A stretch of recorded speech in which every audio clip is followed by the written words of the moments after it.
আপনারা আপনারা পিচাস, আপনারা আইনের ঊর্ধ্বে যেতে চান, আপনারা মনুষ্যত্বের ঊর্ধ্বে যেতে চান, আপনারা জীবনের ঊর্ধ্বে যেতে চান, আপনারা সংসার জীবন সবকিছুর ঊর্ধ্বে যেতে চান।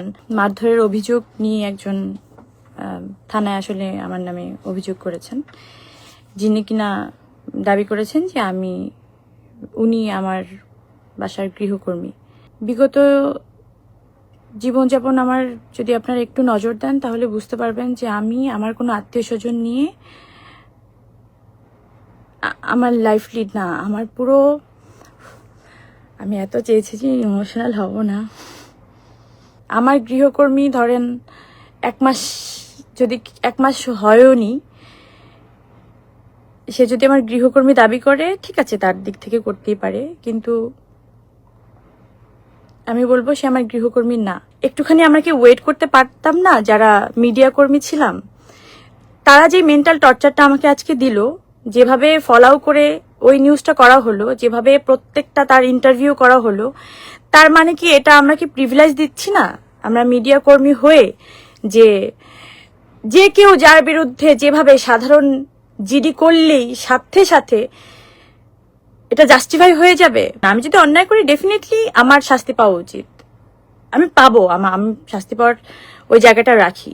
আমি যখন জেলে গেলাম, যখন আমাকে একটা মিথ্যা অভিযোগে আমাকে অ্যারেস্ট করা হলো, তখনও যেভাবে 1 মাস ধরে 7 দিন রিমান্ড আর 20 দিন জেল, তো রিমান্ডের কথা বাদই দিলাম, সেটা কি হচ্ছে আপনারা সবাই জানেন। এই 27 দিন ধরে অন্য কোনো নিউজের কি কোনো বালাই ছিল? অন্য কোনো নিউজের কোনো কাটতে ছিল না, শুধু আমার এই নিউজটা। আজকে পরিমণি কি খেলেন, কোথায় ঘুমালেন, কম্বল দেওয়া হলো কিনা, তাকে কোন থালায় খাবার দেওয়া হলো, মানে এত নোংরাভাবে নিউজগুলো ফলো করা হচ্ছিল যাতে সাধারণ আমজনতা, সাধারণ পাবলিকের মধ্যে একটা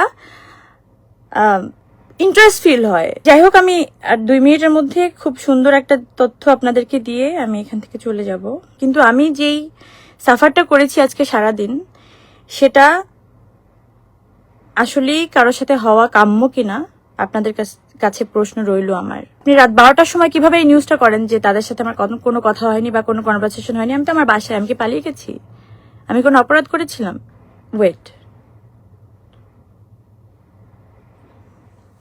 আচ্ছা, আপনারা এত মিডিয়া কিভাবে জানেন যে একটা সাধারণ ডায়েরি হলো? আপনাদের মনে হয় না যে এটার মধ্যে অন্য কোনো ষড়যন্ত্র থাকতে পারে? কিছু খুঁজতে বা সাপ না বেরিয়ে যায়।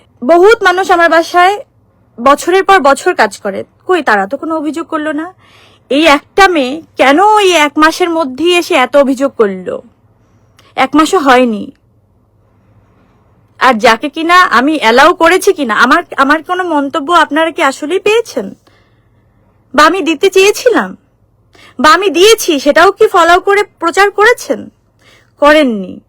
তো এগুলো অফ করেন, এগুলো করেন না। এত মিডিয়া ট্রায়াল বন্ধ করে দেন। জনগণ কিন্তু আস্ত একটা মিডিয়া, প্রমাণের জন্য ওয়েট করেন। আমার বাসার নিচে এসে ওয়েট করতে হবে কেন? আমি আপনাদেরকে নক দিব। ওই মেয়ে, আমি আপনাদেরকে কয়বার নক দিছি? ওই মেয়ে যে এতবার নক দিছে, এত মানুষদেরকে কিভাবে হায়ার করলো? আপনাদের নাম্বার কিভাবেও পেলো? নাকি হাতে এস লেখা বলে আপনাদেরকে একটু বলদ ফলদ বলেছিলাম বলে আপনাদের গায়ে লাগলো? তো বলদের প্রমাণ দিয়ে দিচ্ছেন আপনারা, আসলেই বলদ, সলিড বলদ আপনারা। আপনারা আপনারা পিচাস, আপনারা আইনের ঊর্ধ্বে যেতে চান, আপনারা মনুষ্যত্বের ঊর্ধ্বে যেতে চান, আপনারা জীবনের ঊর্ধ্বে যেতে চান, আপনারা সংসার জীবন সবকিছুর ঊর্ধ্বে যেতে চান। হিসাব কিন্তু একদিন দিতে হবে আপনাদের। হ্যাঁ, মিলাই নিয়েন ভাই, বাইচা থাকতে মিলাই নিয়েন।